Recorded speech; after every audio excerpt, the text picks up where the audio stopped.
इस सीरीज की कहानी से पहले हम इसकी टाइमलाइन को समझ लेते हैं। हमने एवेंजर्स इन्फिनिटी वार में देखा कि किस तरह लोकी थैनोस को रोकने की कोशिश में उसके हाथों मारा जाता है। लोकी एक विलन होते हुए भी अंत में एक एंटी हीरो की तरह मरता है। मगर इन्फिनिटी वार के 5 साल बाद यानी 2023 में एवेंजर्स एक बार फिर से दुनिया को दोबारा से पहले जैसा करने के लिए पास्ट में यानी 2012 में 3 infinity stone, time stone, mind stone और स्पेस स्टोन लेने के लिए न्यूयॉर्क सिटी में जाते हैं, जिस वजह से टाइमलाइन में कुछ चेंजेस आ जाते हैं। और इस सीरीज में जो हमें लोकी दिखाया गया है 2012 वाला लोकी, जो कि एवेंजर्स इन्फिनिटी वार वाले लोकी से बिल्कुल अलग है। सीरीज के शुरू होते ही हमें वो समय दिखाया जाता है जब टोनी स्टार्क और एंटमैन पास्ट में यानी 2012 में टाइम ट्रैवल करके टेसरेक्ट, जिसके अंदर पावर स्टोन है, चोरी करने के लिए आते हैं। मगर वो टेसरेक्ट लेने में असफल रहते हैं और इसी बीच लोकी के हाथ टेसरेक्ट लग जाता है। लोकी टेसरेक्ट की पावर से वार्म होल बना के वहां से गायब हो जाता है और आगे हम देखते हैं कि वो वार्म होल से निकल के मंगोलिया के गोबी डेजर्ट में जाके गिरता है, जहाँ पे उसे कुछ लोग दिखाई देते हैं। और तभी वहाँ पे कुछ सोल्जर्स एक टाइम डोर से निकलते हैं। उन सोल्जर्स की लीडर हंटर B-15 अपनी डिवाइस में देख के कहती है कि वेरिएंट आइडेंटिफाई कर दिया गया है। उसकी बातें सुन के लोकी कुछ समझ नहीं पाता। वो लोकी को बताती है कि वो टाइम वेरिएंट्स अथॉरिटी से हैं और उसे सीक्रेट टाइमलाइन के खिलाफ जुर्म के लिए अरेस्ट करने आई है। वो लोकी को उसके साथ चलने को कहती है। लोकी उन्हें मना करता है और कहता है कि ये उनके लिए आखिरी मौका है, उसके सामने से हट जाएं। लोकी जैसे ही उनकी तरफ बढ़ता है तो हंटर B-15 उसे अपने वेपन से मारती है, जिसकी वजह से वो स्लो मोशन में गिरने लगता है। वो लोकी के गले में एक नेक कॉलर लगा देती है। हंटर B-15 एक सोल्जर को कहती है कि टाइमलाइन को रीसेट कर ले। वो सोल्जर तभी एक रीसेट चार्ज निकालता है और टाइमलाइन को रीसेट कर लेता है। हंटर B-15 लोकी को अपने साथ उन्हीं डोर से TVA ले जाती है। लोकी हंटर B-15 का हाथ छुड़ा के भागने की कोशिश करता है, मगर वो एक टाइम ट्विस्टर रिमोट से लोकी को वापस अपनी जगह ले आती है। वो टेसरेक्ट को एक रिसेप्शनिस्ट को देती है और उसे कहती है कि ये एक एविडेंस है। आगे हम देखते हैं कि लोकी को कैदियों के वहां ले जाने की प्रक्रिया पूरी करके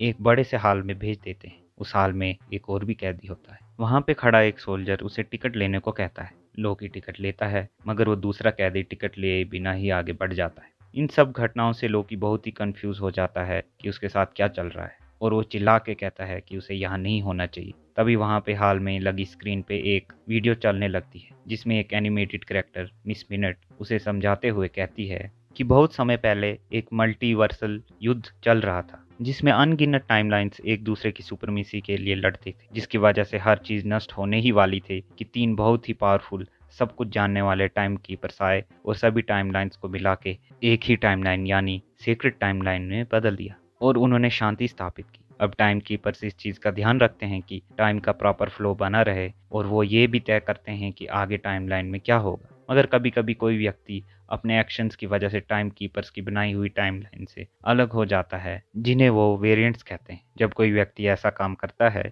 जिसे वो टाइम कीपर्स की बनाई हुई टाइमलाइन से अलग हो जाए, ऐसी घटना को नेक्सस इवेंट कहते हैं। और अगर इसे ठीक ना किया जाए तो उस वजह से फिर से मल्टीवर्सल युद्ध होने का खतरा हो सकता है। ऐसा ना हो इसलिए टाइम कीपर्स ने TVA यानी टाइम वेरिएंस अथॉरिटी का निर्माण किया। जब भी कोई अपनी टाइमलाइन से अलग होता है तो TVA के वर्कर्स टाइम को तय किए हुए रास्ते पे दोबारा ले आते हैं। 20 मिनट कहती है कि तुम्हारे यानी वेरिएंट्स के एक्शन की वजह से तुम लोग इस समय टाइमलाइन पे बिना किसी जगह के हो, इसलिए तुम्हारी गलती की जज के सामने सुनवाई हो। ये सब सुन के लोकी को हंसी आने लगती है। तभी लोकी देखता है कि एक सोल्जर उस हाल में दूसरे कैदी से उसकी टिकट मांगता है, मगर उसके पास टिकट नहीं होता क्योंकि वो बिना टिकट लिए ही आगे बढ़ चुका था और वो उस सोल्जर से बहस करने लगता है। वो सोल्जर अपनी छड़ी से उसको छूता है और वो कैदी वहीं नष्ट हो जाता है। लोकी ये देख के डर जाता है और अपनी टिकट ढूंढ के अपने हाथ में निकाल लेता है। आगे हमारा परिचय एक नए कैरेक्टर एजेंट मोबियस से होता है। सन 1549 में फ्रांस में एजेंट मोबियस TVA के कुछ मिनटमैन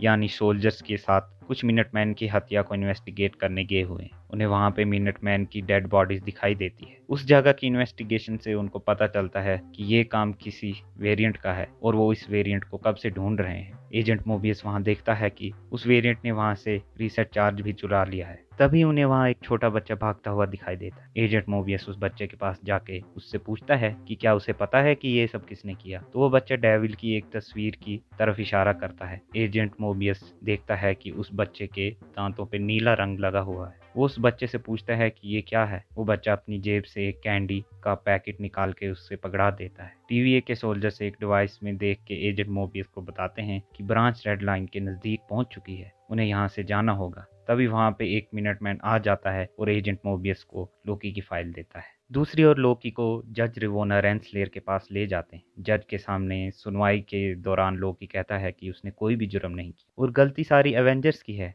क्योंकि वो ही टाइम ट्रेवल करके पास्ट में आए हैं, जिस वजह से उसके हाथ टेसरेक्ट लगा। लोकी कहता है कि उन्हें एवेंजर्स को पकड़ना चाहिए, लेकिन जज उसे बताती है कि एवेंजर्स ने जो भी कुछ किया वो पहले से ही निर्धारित था। ये सुन के लोकी उससे पूछता है ये निर्धारित करने वाला कौन है कि एवेंजर्स सही है और वो गलत है। जज लोकी को कहती है कि ये सब टाइम कीपर्स निर्धारित करते हैं। ये सब सुन के लोकी कहता है कि वो टाइम कीपर से डायरेक्टली मिलना चाहता है, मगर वो उसे मना कर देती है। लोकी वहाँ पे अपनी पावर इस्तेमाल करने की कोशिश करता है, मगर वो अपनी पावर से इस्तेमाल नहीं कर पाता। ये देख के वहाँ पे मौजूद लोग उस पर हंसने लगते हैं। जज उसे बताती है कि टीवीए में मैजिकल पावर्स काम नहीं करती और वो लोकी को रीसेट करने के लिए यानी उसे मार देने की सजा देती है। तभी एजेंट मोबियस आके उसे बचा लेता है और जज रिवोना रेंसलेयर की परमिशन से लोकी को अपने साथ ले जाता है। बाहर निकल के लोकी टीवीए को देखता है, जिसे देखकर वो हैरान हो जाता है। लोकी को इस जगह को देखकर विश्वास नहीं होता कि ये जगह रियल है। एजेंट मोबियस उसे अपने ऑफिस में ले जाते हुए रास्ते में लोकी को अपना नाम मोबियस बताता है। वो लोकी से कहता है कि वो उसे कुछ बात करना चाहता है। लोकी उससे पूछता है कि वो टीवीए में कितने समय से है, जिसका जवाब में एजेंट मोबियस कहता है कि ये बताना मुश्किल है, क्योंकि टीवीए में समय अलग तरह से गुजरता है। लोकी को अभी भी उनकी बातों पर विश्वास नहीं होता कि टीवीए जैसी कोई चीज है और टाइम कीपर्स सभी प्राणियों के भाग्य का फैसला करते हैं। ये बात एजेंट मोबियस से भी कहता है। एजेंट मोबियस लोकी को अपने कमरे यानी टाइम थिएटर में ले जाता है। वहां वो लोकी को बताता है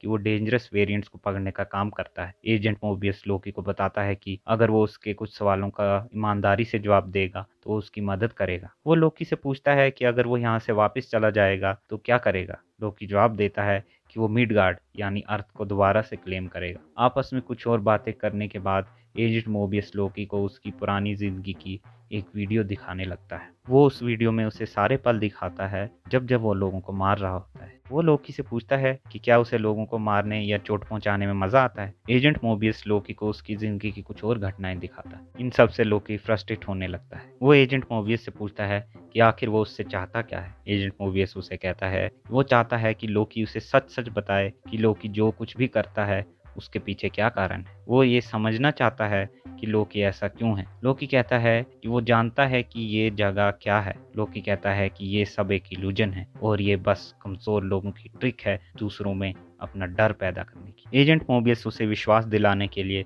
लोकी को उसका फ्यूचर दिखाने लगता है। वो लोकी को बताता है कि अगर उसने टेसरेक्ट नहीं उठाया होता तो उसे एसगार्ड की जेल में ले जाते। वो लोकी को आगे दिखाता है कि एसगार्ड में डार्क सेल्फ्स आ जाते हैं और लोकी गलती से उन्हें थॉर की जगह अपनी माँ के पास भेज देता है और वो उसकी माँ को मार लेते हैं। लोकी एजेंट मोबियस से कहता है कि ये उसकी कोई ट्रिक है। एजेंट मोबियस उसे कहता है कि ये सब सच है, ये ही उसका फ्यूचर है। वो लोकी को कहता है कि वो राजा बनने के लिए पैदा नहीं हुआ, वो डेथ और डिस्ट्रक्शन करने के लिए पैदा हुआ है। तभी वहाँ हंटर B-15 आ जाती है। उससे बात करने के लिए एजेंट मोबियस कमरे से बाहर चले जाता है। मोबियस को हंटर B-15 बताती है कि उन्होंने एक और मिनटमैन की यूनिट को खो दिया है। एजेंट मोबियस जैसे ही कमरे में वापस आता है तो देखता है कि लोकी वहां नहीं होता। लोकी मोबियस के टाइम ट्विस्टर रिमोट चुरा के वहां से भाग चुका है। लोकी टाइम ट्विस्टर रिमोट की मदद से उस रिसेप्शनिस्ट के पास चले जाता है जिसे B-15 ने टेसरेक्ट दिया था। रिसेप्शनिस्ट लोकी को अपना नाम केसी बताता है और लोकी केसी को धमका के उससे टेसरेक्ट ले लेता है, मगर लोकी देखता है कि वहाँ पे बहुत सारे इन्फिनिटी स्टोन्स पड़े हैं। वो उससे पूछता है कि उसके पास ये सब कहाँ से आए, तो वो रिसेप्शनिस्ट बताता है कि उनके पास ये बहुत सारे हैं और कुछ लोग ऑफिस में इन्हें पेपर वेट की तरह भी इस्तेमाल करते हैं। ये देख के कि इन्फिनिटी स्टोन्स भी यहाँ पे पावरलेस हैं, लोकी को एहसास होता है कि ये जगह यूनिवर्स में सबसे पावरफुल है। तभी वहाँ पे सोल्जर्स आ जाते हैं और लोकी टाइम ट्विस्टर रिमोट की मदद से टाइम थिएटर में वापस चले जाता है। वो वीडियो में अपना फ्यूचर देखने लगता है। वो वीडियो में ये भी देखता है कि उसकी और थॉर के बीच में सुलह हो गई है। ये सब देख के वो भावुक हो जाता है। वीडियो के अंत में वो देखता है कि किस तरह फ्यूचर में थैनोस उसे मार देता है। जब एजेंट मोबियस उस कमरे में वापस आता है तो लोकी एजेंट मोबियस से पूछता है कि वो अब कभी भी अपनी टाइमलाइन में वापस नहीं जा सकता ना। वो एजेंट मोबियस को बताता है कि उसे लोगों को चोट पहुंचाने में मज़ा नहीं आता। वो ऐसा इसलिए करता है क्योंकि वो कमज़ोर है और लोगों में उसका डर बनाने के लिए उसे ऐसा करना पड़ता है। एजेंट मोबियस लोकी को बताता है कि एक वेरिएंट मिनटमैन को मार रहा है और उसे रोकने के लिए उसे लोकी की मदद चाहिए। लोकी उससे पूछता है कि उन्हें उसकी क्या ज़रूरत है। एजेंट मोबियस लोकी को बताता है कि जिस वेरिएंट को वो पकड़ना चाहते हैं वो लोकी ही है, यानी वो लोकी का ही कोई दूसरा वेरिएंट है। आगे हम देखते हैं कि सन 1858 में ओक्लाहोमा में कुछ टीवीए के मिनटमैन किसी नेक्सस इवेंट की छानबीन के लिए जाते हैं। टाइम सिग्नेचर से उन्हें पता चलता है कि कोई थर्ड मिलेनियम से यहाँ आया है। उन्हें वहाँ पे तेल दिखता है जिससे उनको लगता है किसी को टाइम मशीन मिल गई है और वो अमीर बनने के लिए इस टाइम में आ गया। मिनटमैन का लीडर कहता है कि इस जगह को प्रून कर दो, यानी डिस्ट्रॉय कर दो। तभी उन्हें वहाँ कोई दिखाई देता है। वो उसकी तरफ बढ़ते हैं मगर वो तेल में आग लगा लेता है और सभी मिनटमैन वहीं जल जाते हैं। वो स्ट्रेंजर रीसेट चार्ज को उठा के ले जाता है और पहला एपिसोड यहीं पे खत्म हो जाता है। आगे की कहानी हम नेक्स्ट एपिसोड में जानेंगे।